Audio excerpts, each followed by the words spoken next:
பரலோகத்தில் உங்களுக்கு நித்திய ஜீவன் உண்டு. அவர் வரும் வரைக்கும் அவருடைய பலத்த கரத்துக்குள் அடங்கி இருந்துன்னு சொன்னது எதற்கு தெரியுமா?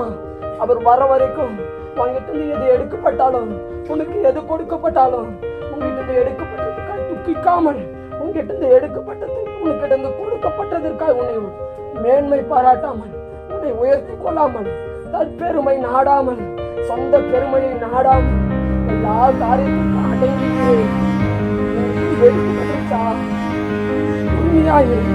ஜபத்தில் வீழ்ச்சி, ஜபத்துல உறுதியாயிரு, அவர்களுக்கு உறுதியாயிரு.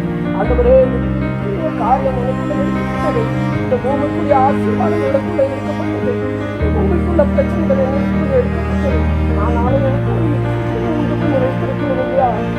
வர வரைக்கும் ஒரு கரத்துக்குள்ள அதை இருக்க வரும்பொழுது இந்த கரையில உயர்த்திட்டு பரலோகத்துக்கு கொண்டு போக முடியும். அதற்கு அந்த பூமியின் ஆசீர்வாதம்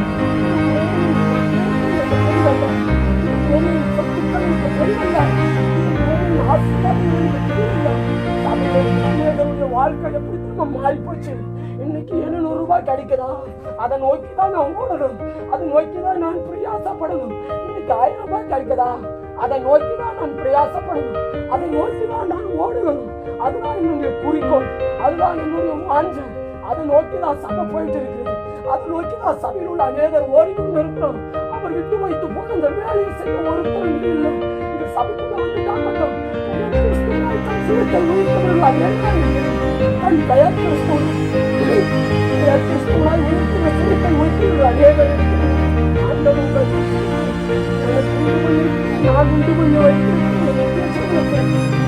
இருந்து இந்த புதிதான விசுவாசத்தை நீ பெற்றுக் கொள்ளதான் நாம் இந்த விசுவாசத்தை உங்களுக்குள்ள கொடுத்திருக்கிறோம்.